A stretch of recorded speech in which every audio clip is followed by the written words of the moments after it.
You are sitting around a fire. Someone needs to decide where the group moves next. You look around. There is no king here, no vote, no paperwork, and yet somehow a decision gets made and almost everyone agrees to follow it. How does that happen without a single person holding power over anyone else? For roughly 300,000 years, this was the normal experience of human leadership. Not thrones, not crowns, not bloodlines passing down authority from parent to child. Something far stranger and in many ways far more demanding than anything we associate with leadership today. You probably picture ancient leadership as brute force. The strongest man clubs his way to the top and everyone obeys out of fear. That image is mostly wrong. It comes from a much later chapter of human history, after agriculture, after surplus, after the kind of wealth that could be hoarded and defended. For the vast majority of the time your species has existed, leadership worked on completely different rules. Anthropologist Christopher Boehm spent decades studying what he called reverse dominance hierarchy, a term that sounds technical but describes something simple. In most hunter-gatherer societies, the group actively prevented any one person from accumulating too much power, not through laws, through constant immediate social pressure. Picture it, a man in the band starts acting like he's in charge. He raises his voice more than others. He takes a larger share of meat without asking. He gives orders instead of suggestions. What happens next is not a battle. It is something quieter and more devastating. People stop laughing at his jokes. They stop sitting near him at the fire. They mock him gently at first, then less gently. Richard Lee, who spent years among the Jew/Hoansi Sound of the Kalahari, documented this directly. He once brought a large ox to share with a band as a gift, expecting gratitude. Instead, the group mocked the meat mercilessly, calling it stringy and worthless, even though it was a generous gift. Lee later learned this ridicule was deliberate. It was a leveling mechanism, a way of cutting down anyone, including an outsider who might start to feel too important. This is the opposite of what we expect leadership to look like. In most forager societies, the people most likely to be selected as informal leaders were not the loudest or the most physically dominant.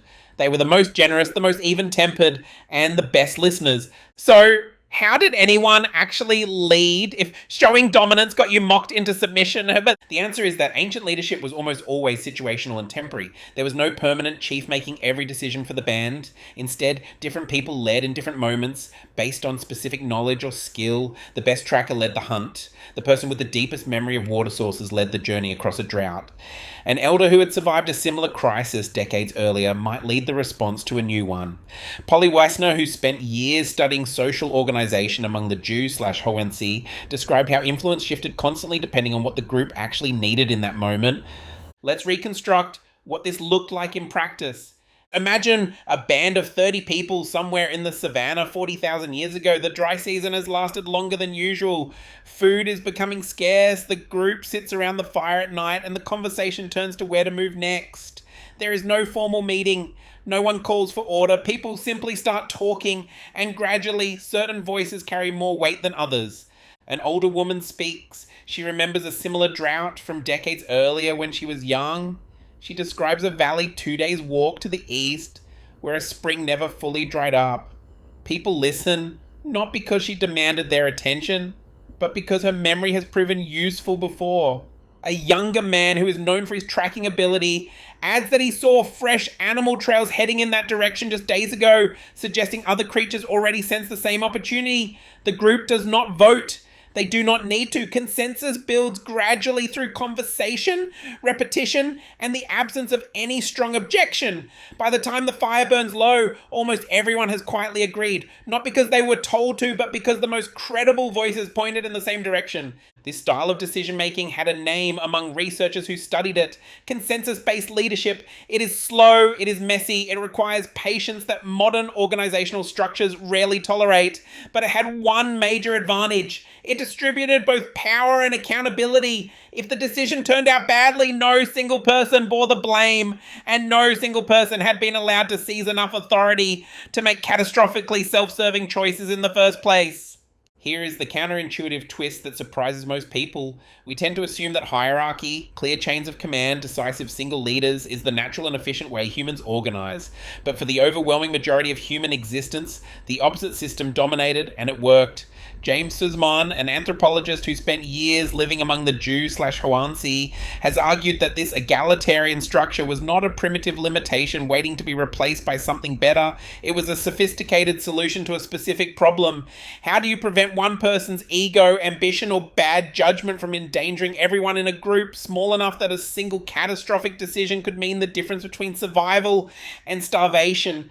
This does not mean ancient leadership was always gentle or perfectly fair. Anthropological and archaeological evidence shows that more centralized hierarchical leadership did emerge in certain contexts, particularly among groups with denser populations, richer and more defensible resources, or active warfare with neighboring groups. Complex chiefdoms existed long before written history, in places with abundant storable food sources like the Pacific Northwest, where salmon runs created the kind of surplus that allowed certain families to accumulate lasting status and pass it to their children. Leadership was never one single universal system across all of human prehistory. It adapted to circumstance the same way every other aspect of ancient survival did, but across the deep, dominant stretch of human history, among small, mobile, foraging bands living off what the land could provide day to day, the egalitarian model prevailed because it had to. There was no surplus large enough for one person to hoard and use to buy loyalty. There was no permanent territory large enough to defend through brute force alone. The only durable form of power was earned trust, and trust evaporates instantly the moment someone starts taking more than they give.